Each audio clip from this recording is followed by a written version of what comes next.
Adapun materi yang akan dibahas sekarang adalah memahami objek yang akan dibersihkan. Setelah mengikuti materi ini, kita diharapkan dapat memahami jenis dan objek yang akan dibersihkan. Hal-hal yang kita pelajari antara lain jenis pengotor pada objek dan material dari objek yang akan dibersihkan. Jenis pengotor dibedakan berdasarkan tingkat kotoran dan sumber pengotor. Sementara material dari objek pembersihan terdiri dari permukaan keras dan lunak. Kita bahas materi selengkapnya sebagai berikut.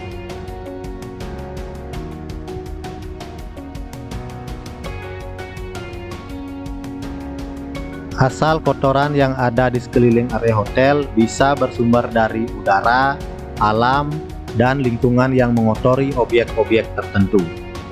Tingkat kotoran yang ditimbulkan oleh sumber pengotor antara lain tingkat kotor ringan, misalnya debu.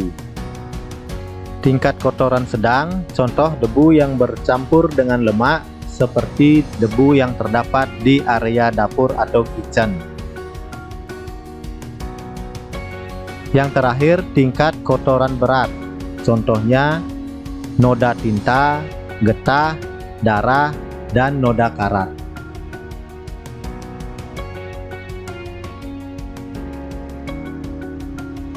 Selanjutnya, jenis pengotor berdasarkan sumber pengotor dapat diklasifikasikan menjadi: yang pertama, debu atau dust. Debu adalah partikel halus yang berterbangan di udara bebas dan berhenti pada permukaan benda-benda seperti pintu, jendela, lampu, meja, dan dinding. Nomor 2, pasir atau tanah yang sering disebut dengan abrasif adalah partikel halus dan keras yang terbawa melalui sepatu seorang yang datang ke hotel seperti ditemui pada lantai atau karpet.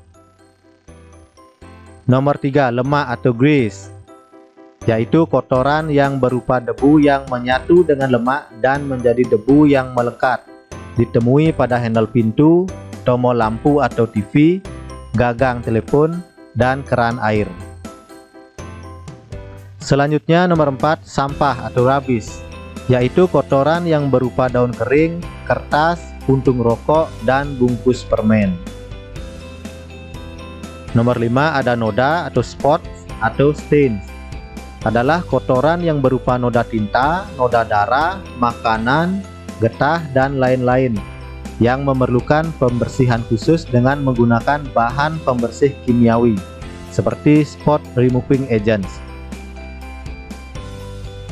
Nomor 6, ada endapan bahan kimia atau chemical deposit, adalah kotoran yang berupa noda atau bercak pada metal akibat reaksi udara dengan permukaan metal, misalnya karat besi, noda alkohol pada kayu, dan bercak pada metal.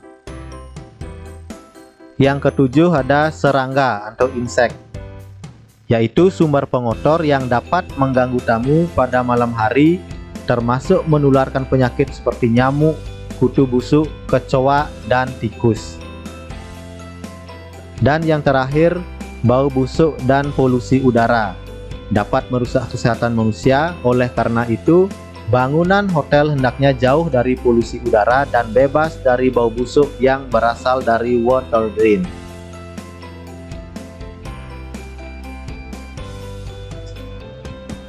Berikutnya kita bahas tentang material dari objek yang akan dibersihkan. Nah, objek pembersihan yaitu tempat, benda, atau ruang yang dapat dibersihkan pada public area hotel ataupun di room dan di tempat-tempat lainnya.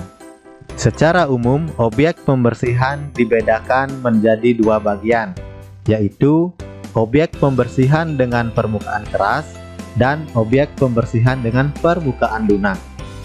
Yang pertama kita bahas tentang objek pembersihan dengan permukaan keras. Nah, objek ini terdiri dari: yang pertama ada logam atau metal, contohnya aluminium, stainless steel, perak, kuningan, besi, atau benda lain yang dilapisi metal. Yang kedua ada kayu atau wood, merupakan salah satu bahan bangunan yang ada di area hotel yang terdiri dari kayu, kayu lapis, bambu, atau rotan. Dan yang ketiga ada lantai, yang merupakan bahan yang terbuat dari beberapa material seperti keramik, batu, porselin, marmer, teraso, atau ubin.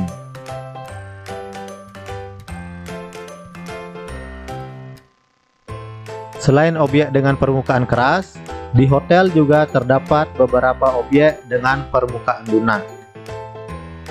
Yang pertama ada material karpet. Karpet umum digunakan di hotel seperti di koridor, kamar, dan ballroom. Untuk membersihkan karpet diperlukan penanganan khusus. Kedua ada kulit atau leather. Kulit biasanya digunakan sebagai aksesoris untuk mempercantik ruangan. Ketiga ada kertas dinding yang sering disebut dengan istilah wallpaper. Wallpaper umumnya dipakai untuk melapisi dinding agar terlihat lebih indah. Keempat ada bahan vinil. Bahan vinil pada umumnya digunakan sebagai finishing lantai, dinding, partisi, dan interior. Nomor 5 ada kulit sintetis atau kulit buatan. Lapisan kulit sintetis banyak digunakan pada sofa, lapisan dinding, atau furnitur. Selanjutnya ada tirai atau gorden, yang biasanya terdiri dari glass curtain dan night curtain. Tirai yang sering disebut dengan curtain berfungsi sebagai penutup jendela. Di samping itu, desain curtain juga dapat memperindah tampilan ruangan.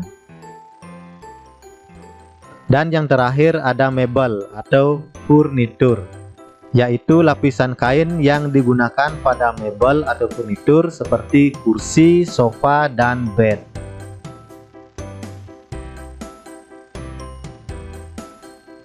Untuk memantapkan materi tadi, silahkan dijawab di kolom komentar. Berikan contoh objek dan jenis materialnya yang sering Anda lihat di hotel.